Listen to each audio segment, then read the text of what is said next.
জনবারলাজি প্রাক্তন কেন্দ্রীয় মন্ত্রী, তিনি তৃণমূলে জয়েন করছেন এবং জয়েন করেই বলছেন যে ভারতীয় জনতা পার্টি তাকে কাজ করতে দেয়নি, তুমুক করে দেয়নি, কাজ করতে পারছিলেন না এবং তিনি নিজেকে খুব বড় একজন নেতা, আদিবাসী নেতা বলে প্রতিপন্ন করার চেষ্টা করছেন।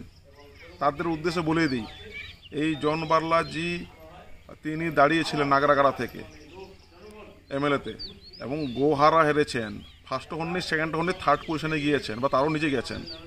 তারপরেও ভারতীয় জনতা পার্টি তাকে টিকিট দেয়, একদম সরাসরি এমপি করে দেয়, এমপি জিতিয়ে দেয়, জেতানোর পর যায় মিনিস্টার করে দেওয়া হয়। কেন্দ্রীয় মন্ত্রী ডুয়ার্সে আগে কোনোদিন হয়নি, সেই জায়গায় তাকে তুলে দেওয়া হয়েছিল। আজকেও আমরা প্রশ্ন করব, তাহলে আপনাকে এত জায়গায় দেওয়া হয়, তারপর আপনাকে টিকিট দেওয়া হয়নি কেন? আমাদের থেকে অনেক বেশি ভালো তৃণমূলীরা জানবে তাই কেন টিকিট দেওয়া হয়নি। আমি বলছি তো, আজকে তিনি যদি এত বড় লিডার হয়ে থাকেন, তিনি এত বড় আদিবাসীদের আর মাসিহা হয়ে থাকেন, আমার কুমারগ্রামে বিধানসভায় তৃণমূল হয়ে দাঁড়াক।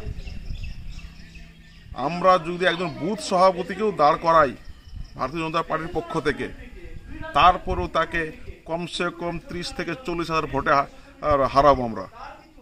উনার যদি গার্ডস থাকে, উনি বলুক উনি কুমারগ্রামে উনি দাঁড়াবেন, তাতেই বোঝা যাবে উনার জনসমর্থন কতটুকু আছে।